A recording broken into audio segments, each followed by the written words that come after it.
All right, welcome back to the channel, y'all. So, again, just continuing to build on ideas for rotation.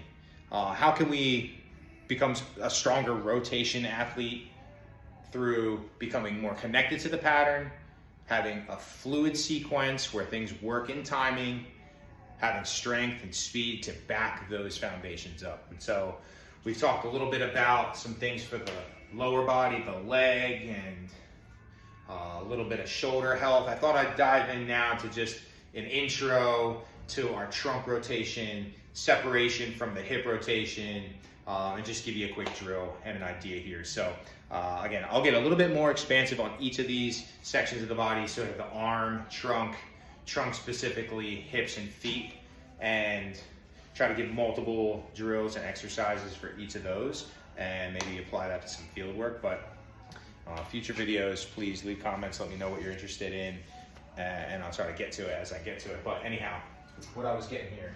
So rotating with our trunks, we need to feel the ability to separate from our trunk. I'm going to tuck my shirt in a little bit so you can see my waistline. We need to feel the ability to separate rotation from our trunk and our hips, and then strengthen those connection points. So if I cross my hands in front of my chest and I try to just move my pelvis so my feet are flat, my chin and my shoulders are forward, I'm just gonna move my pelvis. Yeah, the knees are gonna swivel a bit and go, they should, but it's just there in the pelvis. And you may have seen that in some other rotation videos, especially using the band from the side. Then I'm gonna go through and I'm gonna try to do just movement in my trunk. Again, I'm not looking for maximum flexibility. I'm not going so far my head and my hips go. I'm just saying to my brain, hey, rotate segmentally through the trunk, just loosen up, get familiar with the pattern. Okay. We need that after we X-step, right? So X-step, after we plant, after the hips start to rotate, the trunk then comes through separate. You can see it in the swing. Okay. Let's apply that now to a drill. So one of my favorite tools to work with is a 3D strap from WhatStrap. Company's awesome. The straps are not expensive. You can find them on the Googles. And yeah, really good product, really good company, really good guy that created this, Joe. And it just works awesome. You could use or substitute in long bands, thick bands, and I'll show you that in just a second. But the static line here and the connection it creates for your body is just superior. So WhatStrap is where I'm living now. So you coil yourself up into the WhatStrap. You can see how I have it now, in front of my shoulder and wrapped around my whole body. And then all we're gonna do is put ourselves in that same style golf stance, disc golf stance or ball golf stance, but we're creating now a lateral pull on my body. I'm hooked up to a cable. I'll get you hooked up to a band. I'll show you that again, like I said, in a moment. But WhatStrap onto a cable. I'm gonna take a stance. I'm gonna cross my hands. I cross to get them out of the way so I'm not thinking about holding the disc or what my arms are doing. It brings the movement down smaller. Hands on the chest, like I said. I am gonna start with just the pelvis movement first, 5 to 10 reps. Just wanna get good at the segment. Resistance, I have like about 15 pounds on here. How much do I need? A lot or little? A little, just enough to feel the resistance. It's very easy to stand here. It shouldn't be hard again, it's just to feel your body better. Okay, so I did the hips first, pelvis turns, now right there. What's nice is when I turn to my right, I'm pulling against the resistance. I'm getting maybe stronger here, and then I can let that strap pull back my left shoulder and enhance my turn. And so now I'm just gonna groove and work on rotating. There is some play in my legs. I'm not perfect. I'm doing my best, but I'm not. And you can see there's a clear difference between that and this movement right here, where I'm just trying to get that segment. Hey, 5 to 10 reps, 10 to 15 reps. It's okay to do a few extra of these feeler drills, these technique drills.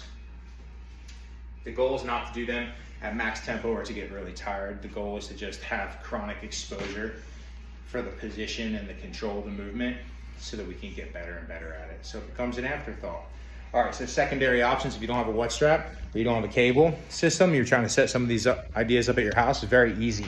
All you need is a couple of bands, somewhere to anchor your bands to. So I'm gonna grab a relatively thick band, it's just a bit more comfortable in the body, and then a lighter resistance band. So here's what we got. Thick band, thin band, I'm just gonna tether the two together so I have a longer set.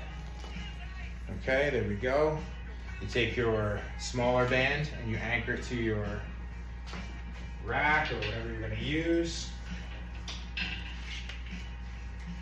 Okay, sometimes I do these band drills in the parking lot at a course, and I'll anchor off of my roof rack on my car. And for my ball golfers, instead of my disc golfers, we adapt these drills using the golf cart. We just attach the bands to the golf cart.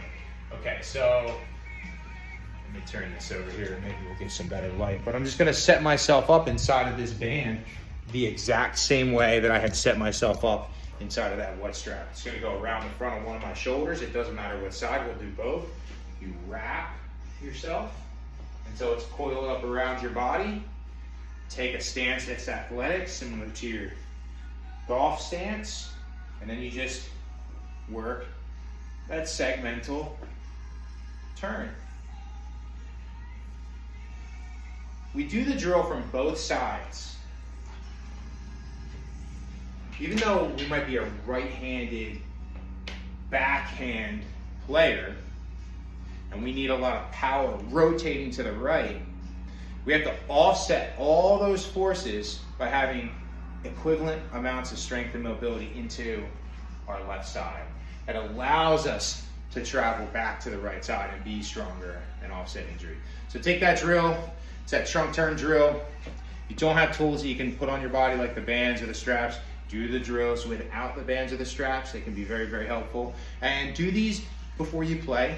If you do field work, do them before you do field work. Stand, get segmental movement patterning going, then pattern through loosely your swing form, your throw form, then get that disc in your hand and start doing some standstill throws. And I tell you, do a couple standstill throws, do a couple turns, do another couple sets of standstills, and you'll feel your body's timing and its natural snap, it starts to increase. All right, hope you all have a good day. Hope you enjoy some of these drills. You're using them, you're taking them on your own. Please try to adapt them, adjust them to fit your game and your play. Leave a comment, subscribe, be my first subscriber. Have a good day.